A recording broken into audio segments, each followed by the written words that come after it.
উচিত। আমরা যখন খেতে যাই, কোথায় যাচ্ছি আমি যখন বিশেষ করে আমি ব্যক্তিগতভাবে মুসলিম, আমি সেখানে যদি চিকেন খেতে যাই বা মাটন খেতে যাই, আমাকে ভেবে নিতে হবে এখানে হালাল মাংস পাওয়া যায় কি না। যখন আমি বুঝবো বা জানবো এখানে হালাল মাংস পাওয়ার সম্ভাবনা নেই, অবশ্যই আমি তার ধারে কাছে যাব, তার মধ্যে ঢুকবই না। খাওয়া বা যাওয়া তো দূরের কথা। আসলে এই যেন সেই কিছুদিন আগে ওই গীতা পাঠ অনুষ্ঠানে ব্রিগেডের সেরকমই মনে পড়ছে যে ব্যাপারটা আমি চেয়েছিলাম হচ্ছে মানে ভেজ প্যাটিস, আমাকে দিয়েছে চিকেন প্যাটিস। ভেজ প্যাটিসের থেকে আমরা সবাই জানি চিকেন প্যাটিসের অনেক বেশি দাম। ভেজ চাইলে কেউ কাউকে চিকেন দেবে কেন? আসলে এটা চালাকি, এটা ভণ্ডামি, এটা বদমাইশি। হ্যাঁ, ঠিক এটাও এই রকম যে ব্যাপারটা হচ্ছে তুমি ওখানে খেতে ঢুকেছো, তা তুমি সেখানে তুমি কি ব্রাহ্মণ বা তুমি কি শূদ্র নাকি তুমি কি মুসলিম বা কোন জাতি, সেটা কিন্তু যারা ওয়েটার বা যারা হোটেল পরিচালনা করছে বা কর্মচারী, তাদের সেটা জানা বা বোঝার জায়গা নয় বা কথা নয়। আর তাছাড়া যে অলিপাব যে হোটেলটা বা রেস্টুরেন্টটা, সেটা কিন্তু একটা নামি দামি হোটেল এবং সবাই জানে সেখানে শুধু বিফ তো পাওয়া যায়, ঘোষিত অবস্থান সব বিফ সেখানে খেতে যায়, হিন্দু মুসলমান নির্বিশেষে। যারা বিফ পছন্দ করে, বিফ খায়, তারা সবাই সেখানে যেতে পারে। এমনকি শুধু বিফ নয়, যতদূর জানা যাচ্ছে সেখানে শূকরের মাংস, পোর্ক পর্যন্ত সেখানে পাওয়া যায়, মাটনও পাওয়া যায়, সব রকম মাংস সেখানে পাওয়া যায়। ফলে সেখানে যখন বিভিন্ন রকম মাংসের যেখানে মিশ্রণ, ফলে যাদের যেখানে কোনো ব্যারিয়ার আছে বা ধর্মীয় বোধ বা বিশ্বাসে আঘাত লাগতে পারে বা ক্ষতিগ্রস্ত হতে পারে, সেখানে ঢোকা উচিত নয়। আসলে যেটা করা হয়েছে বা যেটা করার চেষ্টা হচ্ছে, একটা সাম্প্রদায়িক প্রোপাগন্ডা, সাম্প্রদায়িক উত্তেজনা তৈরি এবং একটা বিভাজনের রাজনীতিতে বা বিভাজনের ব্যবস্থাপনায় এই বিধানসভা ভোটের আগে যে বিভিন্নভাবে বিভিন্ন জায়গায় শান দেওয়ার চেষ্টা হচ্ছে, এটা তারই একটা প্রকারভেদ এবং নিজেকে হাইলাইট করার, নিজেকে প্রচারের আলোয় নিয়ে আসার এবং একটা সাম্প্রদায়িক মেরুকরণ করার প্রচেষ্টা থেকে এটা হয়ে থাকতে পারে বলে আমার বিশ্বাস। তবে আমি মনে করি যে একটা নিরীহ ওয়েটারকে যেভাবে অ্যারেস্ট করা হয়েছে বা কলকাতা পুলিশ তাকে কেস দিয়েছে, আমি মনে করি সেটাও অনেক ক্ষেত্রে বাড়াবাড়ির পর্যায়ে। আমরা দেখেছি যে ব্রিগেডের যে প্যাডিস কাণ্ডে, সেখানে অ্যারেস্ট করার পরেই সে দিনের দিনে সে জামিন পেয়ে গেল। আর একে ওয়েটারকে সে দিনের দিনে জামিন পেয়ে গেল, তাকে আজকে আবার আদালতে তাকে তুলবে এবং জামিন পাবে কি না পাবে জানা যাচ্ছে না। আসলে এক একটা ক্ষেত্রে এক এক রকম ট্রিটমেন্ট হচ্ছে।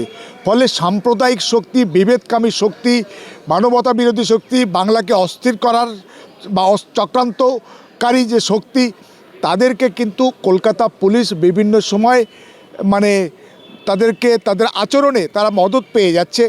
এবং আমার মনে হচ্ছে কলকাতা পুলিশ বা রাজ্য পুলিশের বিভিন্ন পর্যায়ে সাম্প্রদায়িক ভেদবুদ্ধি সম্পন্ন লোক এক বিশাল সংখ্যক ঢুকে পড়েছে। এবং বিশেষ করে কলকাতা পুলিশের যে হোয়াটসঅ্যাপ গ্রুপগুলো আছে বা তাদের যারা সদস্য, সেখান থেকে বিভিন্ন রকম যে হোয়াটসঅ্যাপ মেসেজগুলো আমাদের ফোনেও মাঝে মাঝে পুলিশের লোকজন শেয়ার করে, তখন বোঝা যায় যে রাজ্য পুলিশ এবং কলকাতা পুলিশে বিশাল সংখ্যক বিভেদকামী বা সাম্প্রদায়িক লোকজন ঢুকে পড়েছে।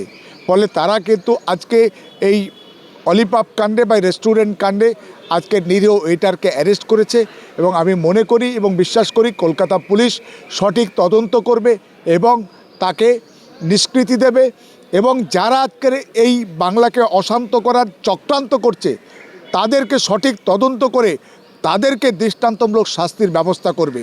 তা না হলে কিন্তু এই সাম্প্রদায়িক শক্তি, বিভেদকামী শক্তি 2026-এর আগে আরও বিভিন্নভাবে, বিভিন্ন অছিলায়, বিভিন্ন কায়দায় আজকের বাংলায় অস্থিরতা, অরাজকতা এবং সাম্প্রদায়িক উত্তেজনা তৈরির চেষ্টা চালাবে। এই যে আমরা গত কিছুদিন আগে দেখলাম বারাইপুরে একটা খাসি বিক্রেতা মারা হলো। এই যে একের পর আগে দেখতাম যে গরুর গোশ নিয়ে অশান্তি হতো, এখন খাসির গোশ নিয়েও অশান্তি। খাসির মাংস আমি গেছিলাম, যে ভিকটিম তার পরিবারের কাছে গেছিলাম, তার ভাইদের সঙ্গে বসেছি, তো সে ভাইয়ের সঙ্গে কথা বলেছি, তার স্ত্রীর সঙ্গে কথা বলেছি, তার বাবার সঙ্গে কথা বলেছি, সবার সঙ্গে আলোচনা করে তো মানে ভাবতেই পারবেন না যে দুজন মানুষ বেঁচে ফিরেছে। না ফেরারই কথা ছিল। বিশেষ করে যে ব্যবসায়ী তার ছেলেটি আছে, সেই তার স্ত্রী ওখানে গিয়ে পড়ায় বোধহয় দুজনে বেঁচে ফিরেছে, না হলে হয়তো বেঁচে ফিরতো না। স্ত্রীর কান্না, হাহাকার, পার্টি অফিস ছুটে যাওয়া, বাজারের মানুষের কাছে ছুটে যাওয়া, তাদের হাতে পায়ে ধরা, তাতেই কিন্তু তারা দুটো মানুষ হয়তো জীবন্ত ফিরেছে, কিন্তু তাদের ভয়ঙ্করভাবে তাদেরকে মানে তাদের শরীরের কষ্ট বা চোখ মুখ কান সমস্ত জায়গা থেকে ফেটে রক্ত বেরিয়েছে এবং চোখ টোকগুলো ভয়ঙ্কর রকমেরভাবে কালো হয়ে গেছে। সেরকম একটা দৃশ্য, কোনো কিছুই ঘটেনি। যে ব্যাপারটা হচ্ছে তোমাকে নাকি খাসি বলছে ওখানে কাটা যাবে না, বাইরে এনে ইচ্ছা মতো তাদের দাবি মতো বাইরে এনে কাটতে হবে, তাদের মতো করে কাটতে হবে।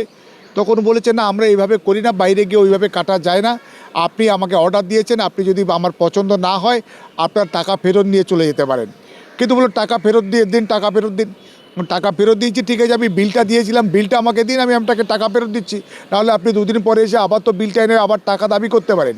এই বিল চেয়েছে বলে যে সেখানে কিন্তু ওই ঘটনাস্থল অর্থাৎ খোজার বাজার যে বাজার থেকে বারুইপুরে, সেখান থেকে 6 থেকে 7 কিলোমিটার দূরে জুলপিয়াতে সেখানে একটা অর্ডার দেওয়ার নাম করে ছলনা করে কর্মচারীটাকে আটকে কর্মচারীটাকেই দিয়েই তাদেরকে ফোন করিয়ে সেখানে ডেকে তাকে একটা মেরে ফেলার চেষ্টা হয়েছে। প্রশাসনের ভূমিকা কি? প্রশাসন অবশ্য 3-4 জনকে অ্যারেস্ট করেছে আমি জানতে পারছি, কিন্তু 3-4 জন নয়, 20 থেকে 25 জন মিলে কিন্তু পিটিয়েছে এবং অশ্রাব্য ভাষায় 2-3 ঘন্টা ধরে সাম্প্রদায়িক গালাগালি, সাম্প্রদায়িক প্রোপাগান্ডা একেবারে মানে ছয়লাভ করেছে। ফলে এটা শুধুমাত্র কোনো মানুষকে মারা নয়, একটা সম্প্রদায়কে মানে গালি দেওয়া, সাম্প্রদায়িক উত্তেজনা ছড়ানো, সাম্প্রদায়িক দাঙ্গা বাঁধানোর প্রচেষ্টা। কোদার বাজার বারুইপুর হচ্ছে বর্ধিষ্ণু মুসলিম এলাকা, তারাও চাইলে কিন্তু তার প্রতিক্রিয়া ব্যক্ত করতে পারে। পুলিশ এবং প্রশাসনের তৎপরতায় সহযোগিতায় সাধারণ মানুষ কোনো রকম প্রভোকেশন বা উত্তেজনায় তারা পা দেয়নি, তারা শান্তিপূর্ণভাবে প্রশাসনের প্রতি আস্থা এবং ভরসা রেখেছেন।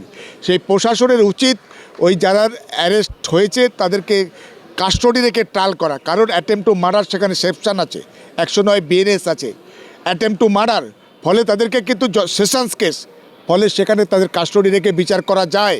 তদন্ত 7 দিন বা 15 দিনের মধ্যে শেষ করে এবং বাকি সবাইকে অ্যারেস্ট করে 3 জন বা 4 জন নয়, 20-25 জন যারা মেরেছে প্রত্যেককেই খুঁজে বার করতে হবে। পুলিশ চাইলে পারে, আমরা জানি, আমরা 26, 27, 28 বছর প্র্যাকটিস করছি, আমরা জানি পুলিশ কি পারে আর কি পারে না। ফলে পুলিশ চাইলে সকলকে অ্যারেস্ট করতে পারে, কাস্টডিতে রেখে তাদের সাজা ঘোষণা করতে পারে এবং সেটা হলে কিন্তু বাকিরা ভয় পাবে যে না আমার তাহলে কিন্তু সাজা হতে পারে, আমার দীর্ঘদিন জেলে থাকতে হতে পারে, আমি কিন্তু কোনো রকমভাবে এইভাবে সাম্প্রদায়িক উত্তেজনা ছড়ানো বা সাম্প্রদায়িক হিংসায় মদত দেওয়া বা মব লিঞ্চিং, এটা একটা মব লিঞ্চিং, সেই সেকশনটা কিন্তু পুলিশ দেয়নি, সেটা পুলিশের দেওয়া দরকার, সেটা হওয়া দরকার। এবং পশ্চিমবঙ্গ বিধানসভায় আইন আনা দরকার ছিল, যেটা হয়নি, যেটা কর্ণাটকে আনা হয়েছে। যে ব্যাপারটা হচ্ছে মানে যে হিংসা মব লিঞ্চিং, তার মধ্যে একটা স্পেসিফিক একটা আলাদা আইন আনা দরকার, যে হিংসা ছড়ানো, তার মধ্যে সেই আইন আনলে কিন্তু এই শক্তিগুলোকে